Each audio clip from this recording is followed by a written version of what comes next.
राम जी के मंदिर में जाएंगे तो राम जी का श्रृंगार केवल पंडित जी करेंगे, या राम मंदिर के जो पंडा होंगे वो करेंगे। देवी के मंदिर में जाओगे तो देवी जी का श्रृंगार पंडित जी करेंगे, या जो वहां पर मठाधीश पीठाधीश जो होंगे वो करेंगे। कृष्ण मंदिर में जाएंगे तो उनका श्रृंगार भी भगवान पंडित ही करेंगे, या वहां का जो पंडा होगा वो करेगा। पर पूरी दुनिया में केवल एक देव महादेव ही एक ऐसे हैं कि जिस मंदिर में जाओ लोटा भर के पानी चढ़ाओ और तुम्हारी मर्जी पड़े जैसा श्रृंगार करे।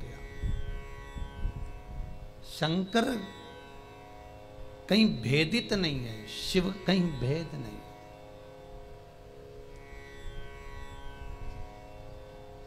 और बड़ी एकाग्रता, बड़ा चिंतन, बड़ा मनन शिव का।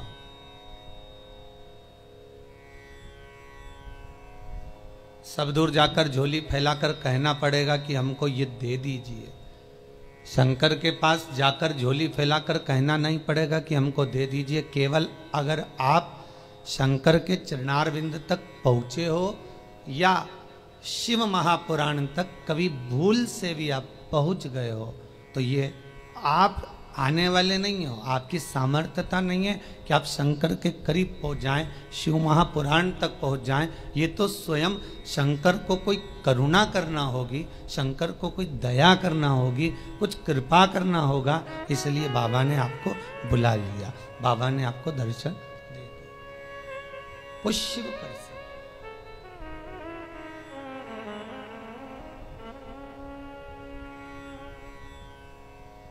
शंकर के दरवाजे पर जाकर अब कुछ मांगना भी मत, वो तो खुद दे देगा।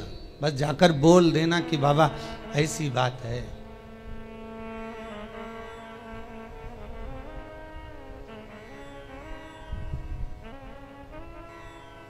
कल इंदौर से एक भैया आए थे, उन्होंने माइक लेकर बोला था, ध्यान होगा कि उन्होंने माइक लेकर उसको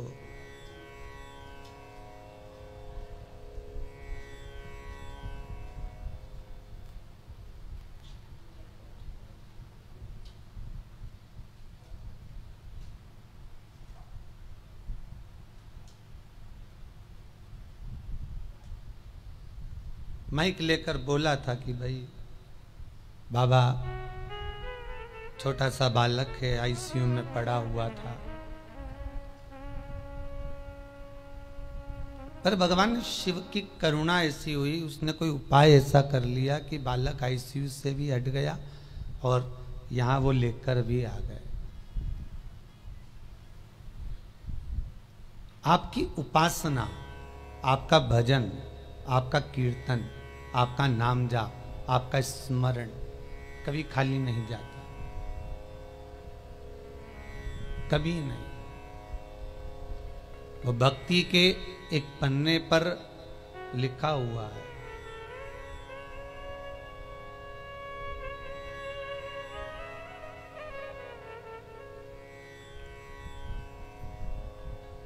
देवराज नामक का ब्राह्मण शिव महापुराण की कथा कहती है। 24,000 श्लोक इस शिव पुराण में है, 12 खंड हैं, 7 संहिताएं हैं। उसमें देवराज का जो चरित्र है, जो देवराज पहले तो सत्कर्मी था, भजनावली था, भगवान की भक्ति में डूबा हुआ था, भगवान का स्मरण में डूबा हुआ था, भगवत नाम में डूबा हुआ था। पर वही देवराज भगवत कर्म से वंचित हो गया केवल संगत के कारण। निवेदन है, ताली, थाली और प्याली, ये 3 मित्र मनुष्य को बर्बाद कर देते।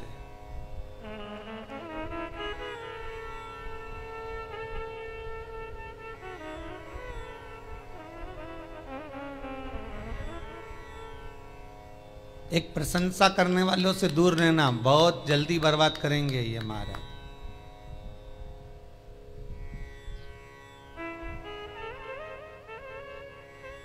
बहुत जल्दी हरा सकते हैं आपको। फिर थाली मित्र होटल में खिलाने वालों से सावधान रहना, पहले अपना पैसा खर्च करके तुम्हें खिलाएंगे, फिर पूरा चूना तुमको लगा जाएंगे। तीसरा है प्याली मित्र। मित्र को पीना याद नहीं है, अपने पैसे से पीना सिखाएंगे, फिर उसके पैसे से पूरी जिंदगी पिएंगे। ताली, थाली, प्याली, ये 3 मित्र बर्बाद करने वाले हैं। इन मित्रों से बचना बहुत कठिन है महाराज, बहुत कठिन।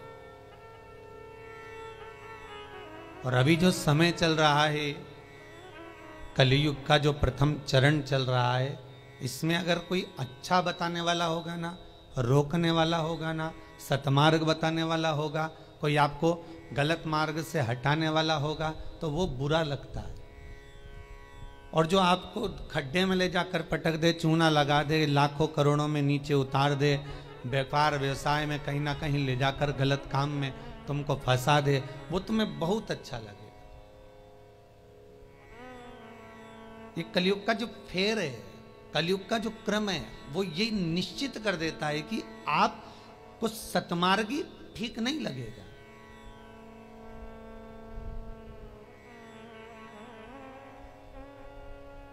इस व्यासपीठ से कितने उपाय बताए जाते हैं, हर चीज का उपाय है और लोग कर भी रहे हैं और फायदा भी है, पर उस उपाय को कई लोग ऐसे हैं कि करते ही नहीं है। फिर किसी ज्योतिषाचार्य के पास पहुंचे, फिर किसी कहीं जाकर पूछ लिया, कहीं बाबा जोगी आ रहे होंगे उनके पास पहुंच गए, किसी का सिर घूम रहा होगा, माँ गेहूँ दाना लेके पहुंच गए, कहीं नारियल लेके पहुंच गए, फिर उनसे जाकर पूछेंगे, बताओ माताजी, बताओ पिताजी, हमको ये हो गया, हमको वो हो गया, और माताजी पिताजी बस तुमसे धन लूट सकते हैं। बताएं क्या? जो शिव है नजदीक में, जो शंकर है करीब में, जो शिव विराजमान है तुम्हारे भीतर, स्वयं जिसकी आराधना राम कर रहे हैं, जिसकी आराधना कृष्ण कर रहे हैं, जिसकी आराधना देवी कर रही है, दत्त कर रहे हैं, और सारे मंडल, नवग्रह, 16 मातृका, पंचलोकपाल, जितने भी देव हैं, 33 कोटि देवता जिसकी आराधना कर रहे हैं, वो शंकर की आराधना करने में अपना क्या जाता है?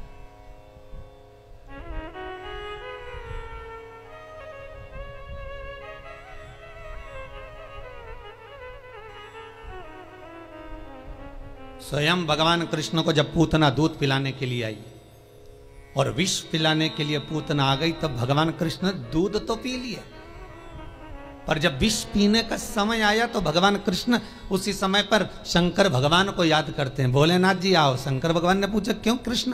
कन्हैया जी कहते हैं दूध तो मैं पी सकता हूं, पर विष पीना मेरी सामर्थ्यता नहीं है, इसलिए आप मेरे गले में आकर बैठ जाओ। भगवान शंकर भगवान कृष्ण के गले में आकर बैठ गए और सारा विष पूतना का पी गए। स्तनों का जो विष था जब शंकर भगवान पिए तो शंकर भगवान को भी चक्कर आ गए। चक्कर आकर नीचे की ओर भगवान गिरे। तब भगवान कृष्ण को लगा करूं क्या? भगवान ने एड़ी का प्रहार करा और मानसी गंगा को प्रकट करा। गंगा का जल शंकर भगवान पर चढ़ाया, तब जाकर भगवान शिव के चक्कर मिटे। इसलिए आज भी उस मंदिर का नाम चकलेश्वर महादेव है।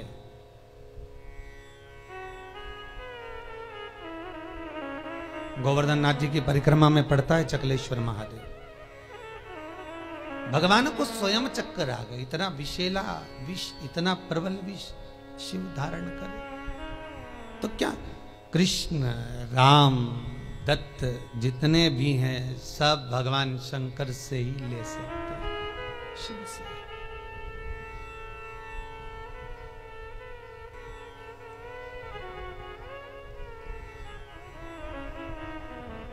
और कभी खजाना कम ना होता उसके दरवाजे का, वो लुटाता रहता है।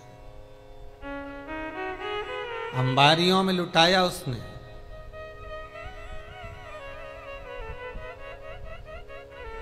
जब विदर्भ राज भीष्मक की कन्या रुक्मणी ने भगवान कृष्ण को वर्ण किया, तब भगवान कृष्ण स्वयं ब्राह्मण से कहते हैं कि रुक्मणी जी से जाकर कह दो कि तू जगदम्बा के मंदिर पर पहुंच जा, मैं तुझे लेने के लिए पहुंच जाऊंगा।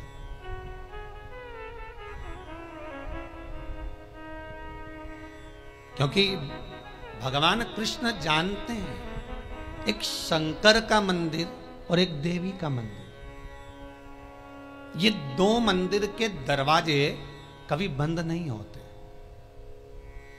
कभी बंद नहीं। देवी मां है, मां अगर रात को भी सो रही है और बच्चे की आहट सुनाई दे जाए तो मां जाग जाती है। माता का दरबार, माता का मंदिर कभी बंद नहीं होता। हाँ, माता जी का श्रृंगार वगैरह थोड़ा बहुत करना हो तो भले थोड़ी देर बंद कर दे, पर माता का मंदिर बंद नहीं होता। कभी जाना वैष्णो देवी, रात भर दर्शन चलते हैं। कभी जाना देवास की टेकरी, रात भर दर्शन चलते हैं। कभी जाना मैयर, कभी बिजासन। तुम जितने देवी के मंदिर में जाओगे, चाहे मनसा जाओ, कामाख्या जाओ, चाहे चिंतपूर्णी, नैना, ज्वाला, सारे मंदिरों में रात भर दर्शन होते हैं। क्यों? क्योंकि माँ अपने बच्चों को जागता हुआ देखती है तो माँ सो नहीं सकती। एक जगदम्बा और एक शंकर। शंकर का मंदिर भी कभी बंद, हाँ ये चोरों से बचाने के लिए भले मंदिर में ताला लगा दिया जाए, पर शिव का मंदिर भी बंद नहीं होता। तो शंकर का मंदिर क्यों नहीं बंद होता? तो शंकर भगवान की कथा कहती है क्योंकि शंकर शमशान में निवास करते हैं। शमशान का गेट काहे को बंद करेंगे? वहां कौन आ रहा है? वहां तो कभी भी आ सकते।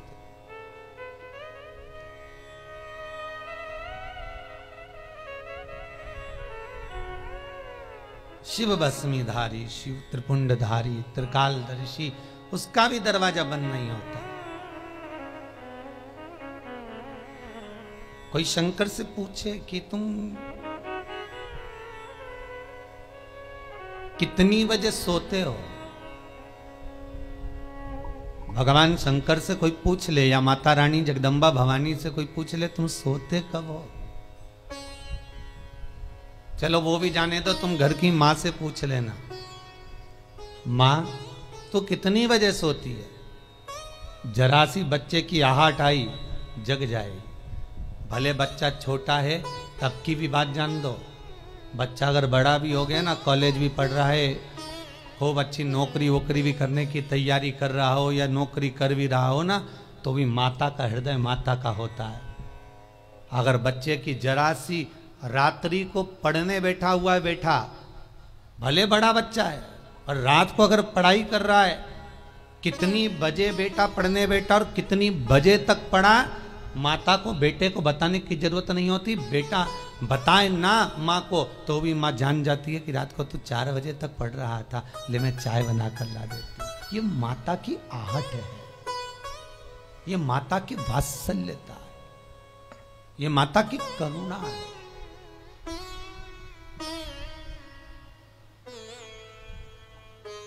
और बेटे का यदि मुख उतरा हुआ हो तो माँ जान जाती है कि आज कोई बात है, पूछेगी क्या हुआ? कुछ नहीं, कुछ तो है।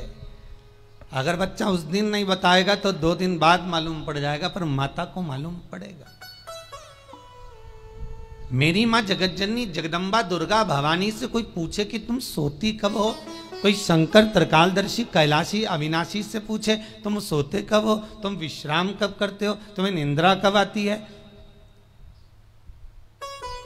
भगवान ब्रह्मा को एक क्षण की निंद्रा आई और वेद हाथ से खसक गए।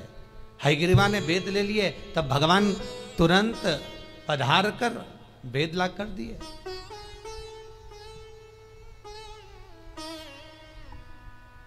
भगवान विष्णु 4 महीने के लिए सोते हैं। देव सोनी एकादशी पे सो गए, अब देव उठनी आएगी ना कार्तिक में, तब बढ़िया चकाचक उठेंगे। दत्त भगवान भी सोते हैं। सारे 33 कोटि देवताओं के सोने का श्रृंखला लिखी हुई है कि कौन देवता कहाँ कितने समय के लिए विश्राम करता है, कितने समय के लिए आराम करता है, कितने समय के लिए कौन सा देवता कब निंद्रा ग्रहण करते हैं, ये सब कुछ शास्त्रों में लिखा हुआ है। पर एक देव अधिदेव महादेव के लिए कहीं नहीं लिखा कि शंकर भगवान कितनी घड़ी, कितने पल, कितने क्षण सोते हों। एक शिव के लिए और एक जगत जननी जगदम्बा अम्बा माता पार्वती के लिए कहीं नहीं लिखा कि ये सोते हो। गणेश जी का भी विश्राम लिखा है कि गणेश जी भी विश्राम करते हैं। कार्तिकेय का विश्राम लिखा है, कार्तिकेय विश्राम करते हैं। शंकर भगवान की कन्याएं जया, विषहरा, शामरीवारी, दोतली, देव, इनका भी लिखा है, इनका भी वर्णन लिखा है। जया, विषहरा, शामरीवारी, दोतली और देव, ये पांचों कन्या शाम को ठीक प्रदोष काल के समय पर विश्राम ले लेती है। इसलिए प्रदोष काल के समय, जैसे सूर्य अस्त होने का जब समय आने लगता है, प्रदोष काल जब आने लगता है, तब शंकर जी के ऊपर जो जलाधारी लगी रहती है, जिसमें से बूंद बूंद पानी गिरता है, वो जलाधारी को हटा दिया जाता है।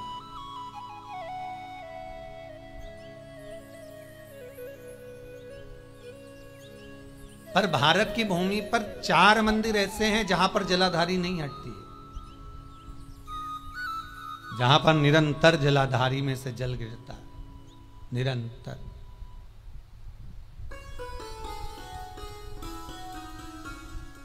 प्रदोष काल के समय जया, विषहरा, शामरीबारी, दोतली जो शंकर भगवान की कन्या है, ये भी विश्राम कर लेती है।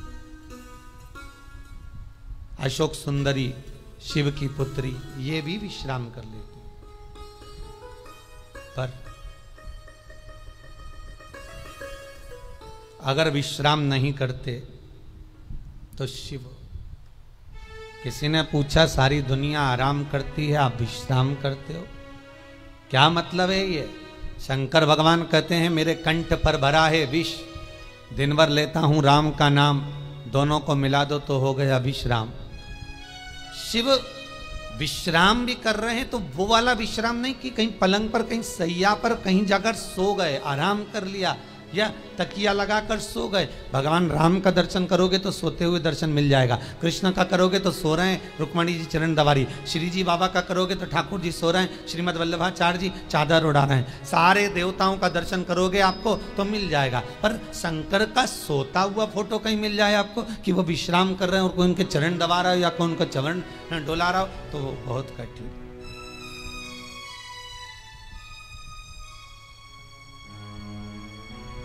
बेटा यदि पुकारे,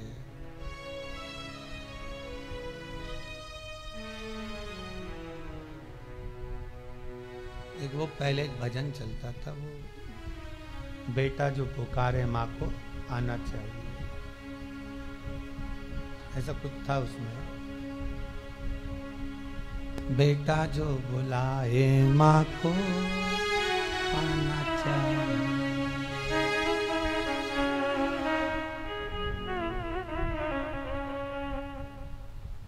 माता के चरणों में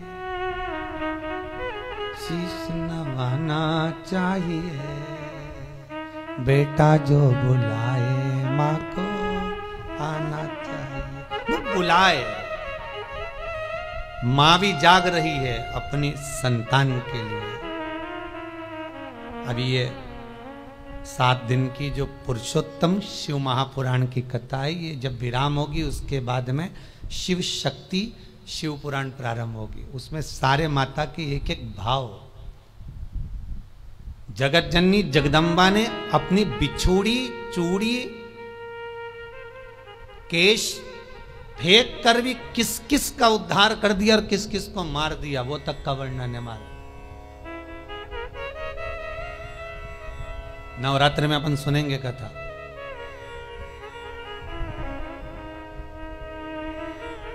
विश्राम तो नहीं है भगवान। एक बार शंकर भगवान माता पार्वती को लेकर पहुंच गए सुंदर आनंद में, अमर गुफा में।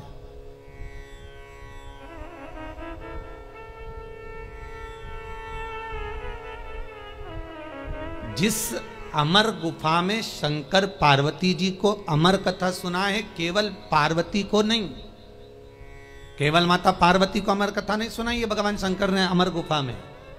भगवान के साथ में पार्वती के जितने अवतार हुए, कमला बनी, तारा बनी, धूमा बनी, बगला बनी, मातंगी बनी, मनसा बनी, नैना बनी, चिंतपूर्णी, ब्रह्मचारिणी, कुष्मांडा, कल्याणी, जितने भगवान के अवतार हुए। शंकर जी की शादी कितने बार हुई है? 51 बार। और ये पार्वती के साथ में 52वें नंबर की शादी है।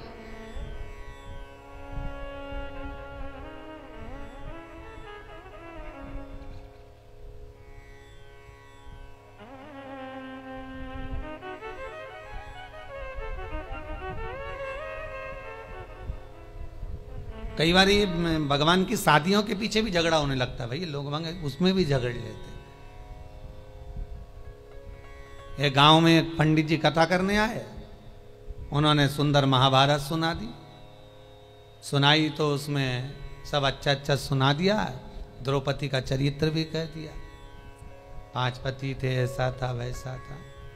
इतने में पंडित जी जाने लगे कि आज महाभारत समापन हो गई, चलो सब दूर से दक्षिणा इकट्ठी कर लाऊं, जजमान के घर जाऊं। पटेल साहब क्या गए, पटेल साहब राम राम। पटेल साहब बोले सीताराम जी। आओ पंडित जी बैठो। अब पंडित जी तो बैठ गए, कटिया लगा दी, पटलन गोबर से लीप रही थी, पटेल साहब बैठे थे, हुक्का धुन रहे थे। हुक्का धुनते धुनते बोले, पंडित जी तुमने कई कथा सुनाई महाराज, हमारा मन चोखा कर दिया, हमारा मन चोखा कर दिया, पर जय कथा तुम पहले सुना देते ना, तुम्हारी जिंदगी संवर जाती। तो पंडित जी ने हाथ जोड़ के कहा, पटेल साहब ऐसा क्या कथा में से ले लिया तुमने? अरे पंडित जी, जैसे वो युधिष्ठिर, अर्जुन, नकुल, सहदेव, भीम सब जुआ खेल रहे थे, ने हार गए, उनके पास हारने का कुछ नहीं था, तो उन्होंने अपनी पत्नी के लगा दिया। मैं भी एक बार हार रहा था, मेरे को क्या मालूम था, ने पटलन के लगा दिया था।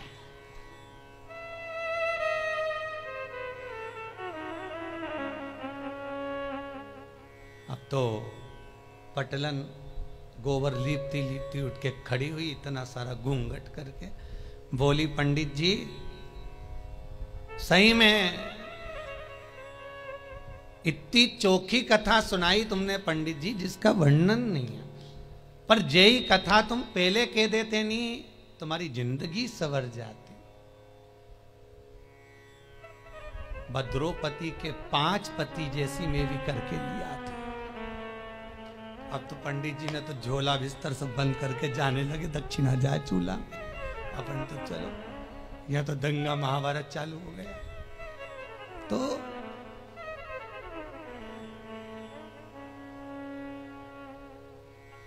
केवल पार्वती को अमर कथा नहीं सुनाई जा रही है, शिव महापुराण की कथा कह रही है, पार्वती अकेली कथा नहीं सुन रही है।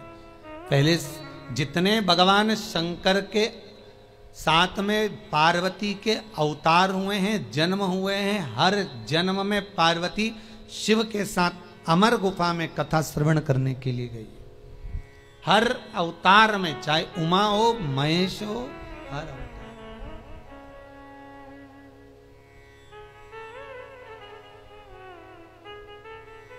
और निवेदन करूं आपसे, जितने लोग ऑनलाइन कथा को श्रवण कर रहे हैं, यूट्यूब फेसबुक पर सुन रहे हैं, उन सभी को निवेदन करूंगा, आप पुरुषोत्तम शिव महापुराण का 4th भाग श्रवण कर रहे हो। ये 4th भाग का पहला दिन है। आप अगर पूरी कथा को श्रवण कर रहे हैं, सावन से सुन रहे हैं, भादो से सुन रहे हैं, जितने भी समय से आप कथा सुन रहे हो, वो आपकी मर्जी है। पर शिव महापुराण की कथा कहती है कि जैसे पार्वती बार बार जन्म ली है और जन्म लेकर अमर गुफा में कथा श्रवण करने के लिए गई है, शिव महापुराण की कथा कहती है जो एक बार एकाग्र चित्त मन से शंकर की कथा को सुनता है, ये इसका एक जन्म नहीं, ना जाने कितने जन्म का पुण्य इसका प्रबल होता है, तब जाकर ये शंकर की कथा को श्रवण कर पाता, तब ये शिव का अनुमोदन कर पाता। कितने जन्म, 84 लाख योनियों में 20 लाख योनि तो ये पेड़ पौधे की है। कभी गुलाब का पौधा, कभी गेंदा का फूल, कभी गोभी का पौधा, कभी कद्दू का, कभी लौकी का, कभी भिंडी का, कभी दूबा, कभी घास, कभी खाकरा, कभी आम, कभी आंवला। इसका भी क्रम समझ लेना। छोटे से छोटे नल्ली के पास में बने हुए कीट से लेकर आंवले का वृक्ष, बड़ का वृक्ष, पीपल का वृक्ष, जब तक पहुंचते हैं समझ लो कई योनियां तो हमने काट चुके हैं। ये आंवले का पौधा देखो, कहीं तुलसी का पौधा देखो, कहीं बड़ का पौधा देखो, तो समझ लेना इनकी 20 लाख योनियों में से कम 18 लाख योनि ये काट लिए, तब जाकर ये पीपल और बड़ और आंवला बने।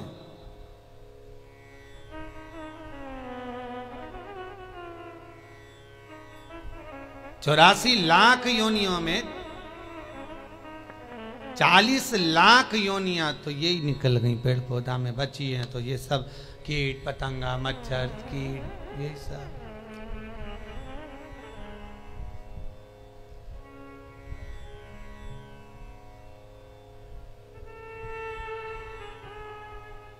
अब एक ये कोरोना महामारी हो गई, ये 84 लाख योनि में नहीं है, ये कहीं अलग से ही आ गई। ये जो जीव जंतु है,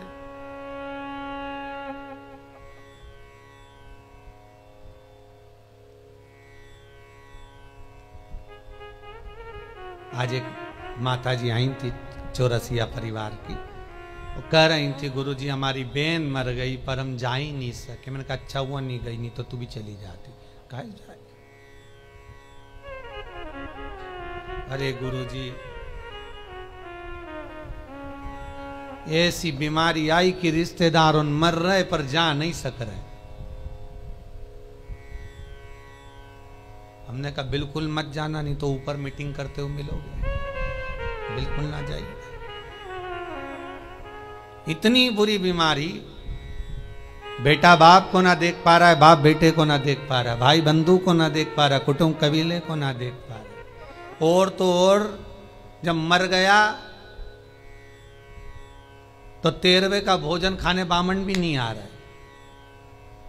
कितना विचित्र है।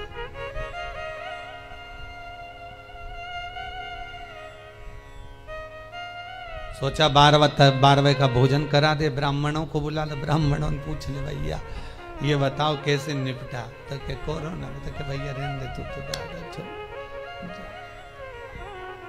बड़ी विचित्र बीमारी।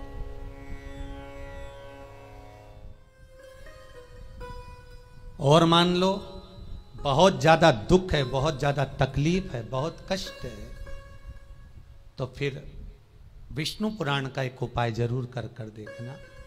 महाराज विष्णु पुराण में स्पष्ट कहा है कि कार्तिक का प्रथम दिन किसी नदी में स्नान कर कर, तालाब में स्नान कर कर, नदी तालाब नहीं हो तो घर में ही स्नान कर कर, घर के दोनों दरवाजे पर, घर के बाहर दोनों दरवाजे पर घी का दिया लगा दें, उसमें एक कमल गट्टा, किराने की दुकान पे मिलता है काला कलर का कमल गट्टा, एक एक डाल दें नाम और गोत्र बोलकर, और शाम के समय पर एक दिया घर की देहली पर प्रतिदिन कार्तिक के महीने में लगा दें।